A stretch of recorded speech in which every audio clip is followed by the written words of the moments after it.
Bonjour à tous, dans cette vidéo nous allons voir comment installer FreshRSS en tant que conteneur via Portainer, donc via Docker Compose.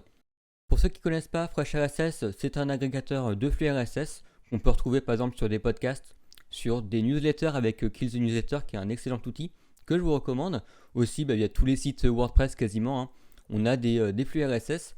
Et c'est un excellent outil pour faire sa veille techno. C'est d'ailleurs ce que j'utilise pour faire ma veille via mon site news.zatoutfly.fr. Avant de commencer la vidéo, je vous rappelle qu'on dispose d'un Discord. Donc si vous souhaitez rejoindre la communauté, n'hésitez pas à venir dans le Discord. Sur ce, on peut commencer. Donc ici, me voilà sur l'instance Portainer qu'on avait fait dans la première vidéo. Donc Portainer, ça permet d'avoir une interface graphique pour Docker, ce qui est plutôt pratique, surtout dans le cas de Docker Compose. Et donc ici on va aller créer une nouvelle stack, donc les conteneurs, si je fais add container, on va pouvoir créer un conteneur via des conteneurs commandes, comme je l'ai dit, donc comme on avait fait pour Portainer. Mais on a une alternative qui est un peu meilleure je trouve, surtout pour se rappeler des commandes qu'on avait exécutées, parce que forcément si on a plusieurs conteneurs, on ne peut pas se rappeler de la commande qu'on a tapée exactement au millimètre près, pour si on a besoin de faire une mise à jour et de relancer le conteneur. Ça peut vite devenir compliqué. C'est pour ça qu'on utilise des stacks, même si on n'utilise qu'un service, donc un service Docker composement parlant, si je peux dire. C'est tout simplement un conteneur. Normalement, on utilise Docker Compose pour mettre plusieurs stacks dedans. Moi, je le fais qu'avec un service comme ça. Ça me permet de retrouver ma stack, et si j'ai besoin de faire une mise à jour de FreshRSS, je peux la faire facilement sans trop de soucis. Ça marche avec FreshRSS et tout autre conteneur d'ailleurs.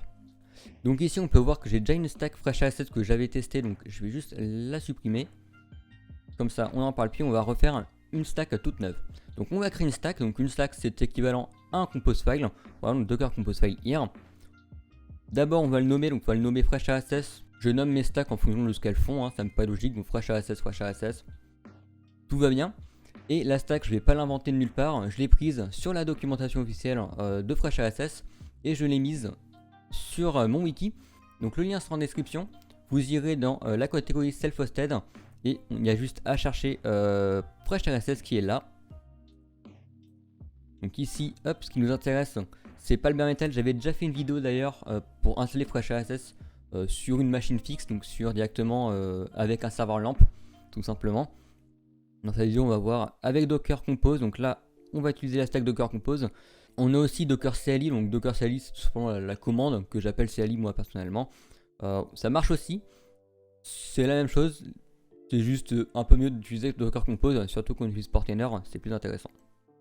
Du coup ici, on va prendre la stack, donc ici on a un petit bouton copier, on va copier la stack et on va la coller ici, tout simplement. Avant de la lancer, on va voir un peu ce que la stack fait et toutes les petites modifications à faire. Donc déjà premièrement on a la version de Docker Compose, donc 3.3, d'accord. Et après on définit nos services. Donc un service c'est un conteneur. Pour FreshRSS on n'a besoin que d'un. On peut utiliser FreshRSS avec MariaDB ou PostgreSQL aussi il me semble. Moi je vais l'utiliser avec LightSQL. C'est pas forcément recommandé d'utiliser ça pour de la production. Je l'utilise, j'ai pas trop eu de soucis. Après j'ai pas beaucoup de visiteurs sur le site, donc ça joue aussi forcément beaucoup. Mais là ce qui nous intéresse c'est surtout de déployer une stack FreshRSS qui marche, et normalement elle marchera. Moi ça fait quelques mois maintenant qu'elle est déployée et je n'ai pas eu de souci avec LightSQL.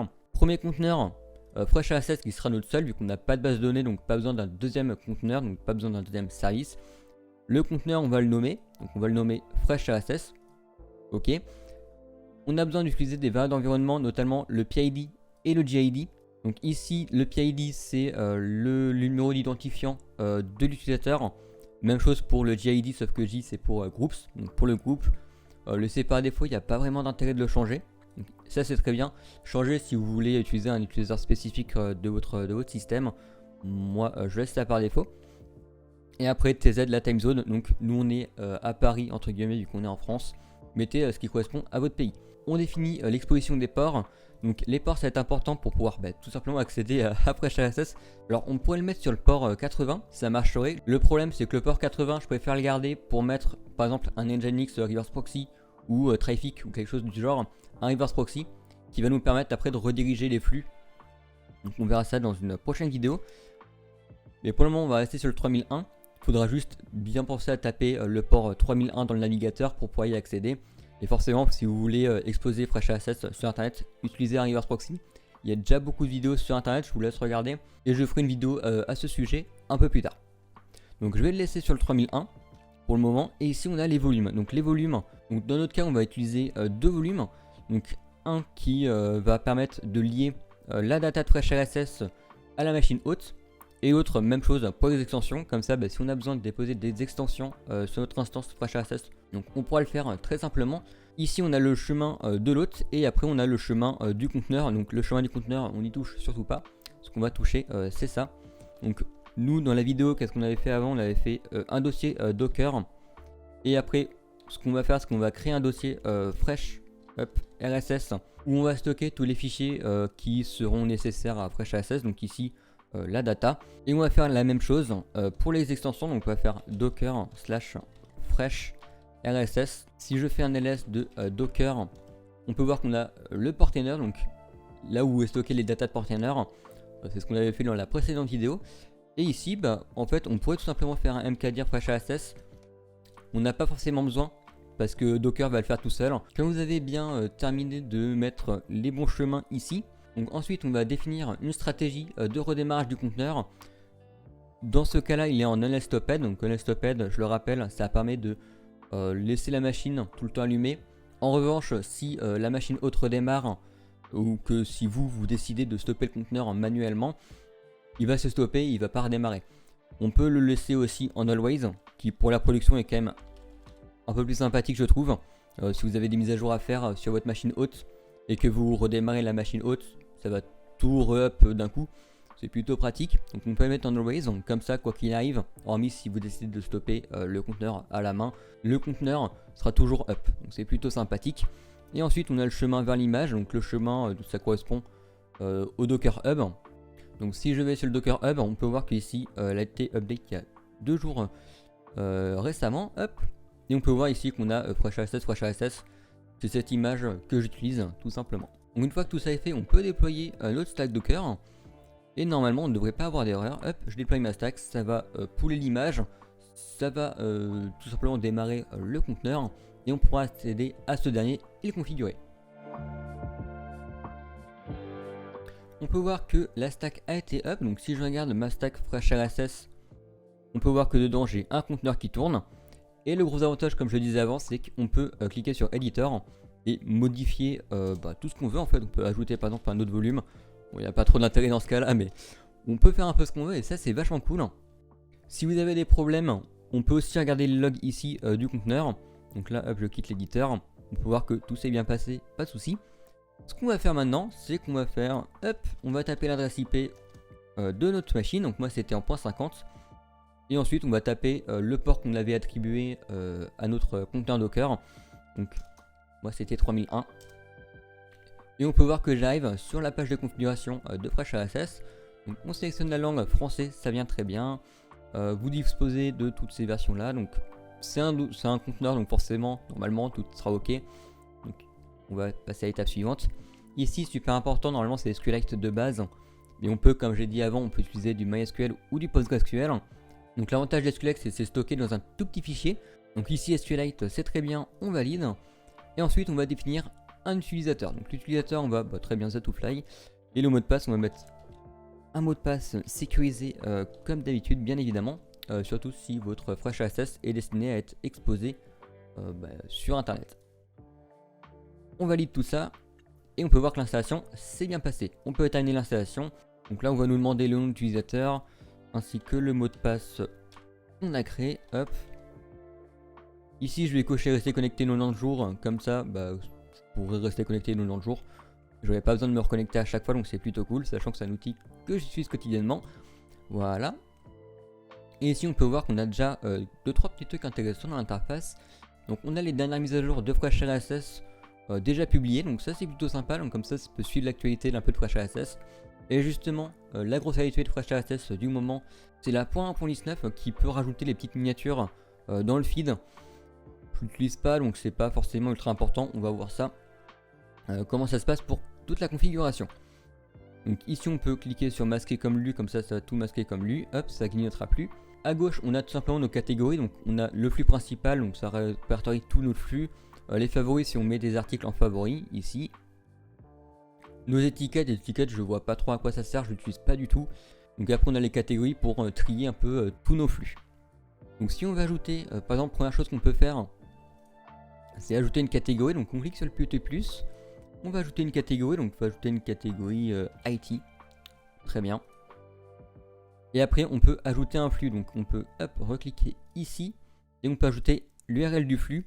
Donc par exemple, on peut prendre un site qui est très bien, IT Connect. Donc je sais que c'est un site qui est sous WordPress, donc en théorie si je fais /feed, je devrais directement tomber sur le flux RSS. Si vous voulez chercher un flux RSS d'un site, en général, il devrait être dans le pied de page ou quelque part par-ci par-là, ça dépend des sites. En général, c'est dans le pied de page. Donc si on regarde bien, ici on a flux des publications, donc ça nous redirige bien vers /feed. Hop, donc on va prendre ce flux-là, on va le copier et on va l'ajouter à l'URL du flux. On peut le mettre dans la catégorie qu'on a créée précédemment, donc IT. Il y a des petites options avancées qu'on peut utiliser. J'en ai jamais eu l'utilité, donc on va juste passer cette étape-là et on va cliquer sur ajouter.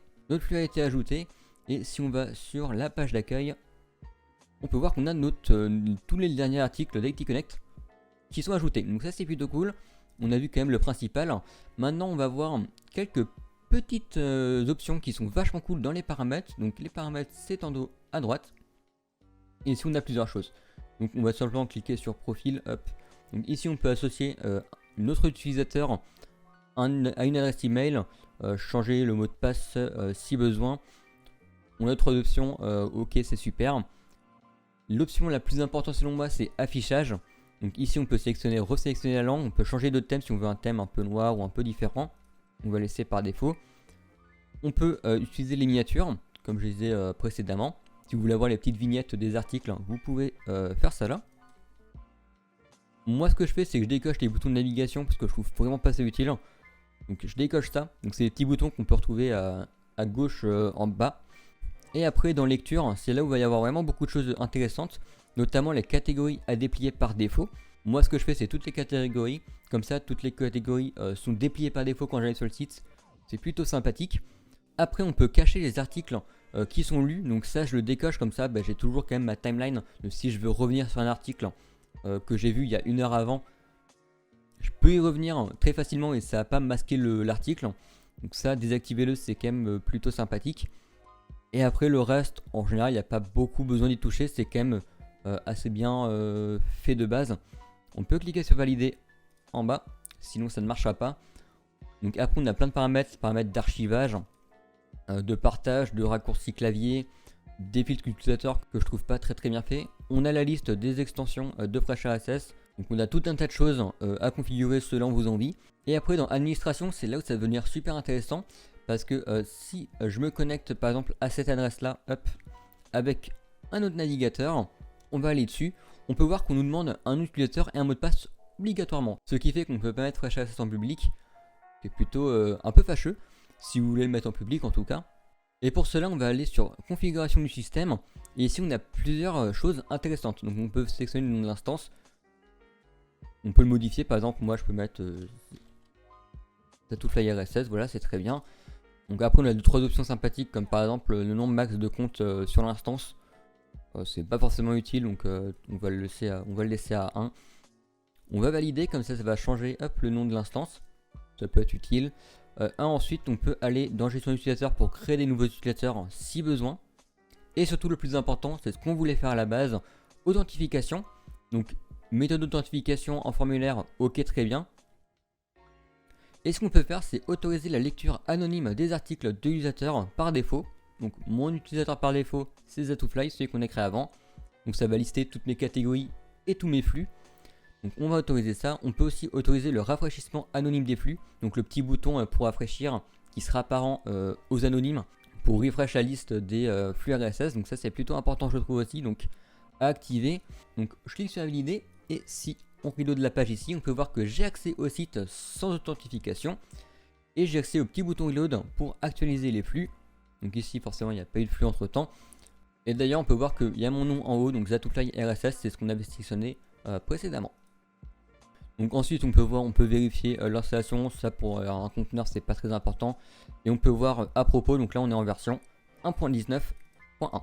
Et donc pour terminer cette vidéo, on va aller voir ce que ça donne sur quelque chose de plutôt complet.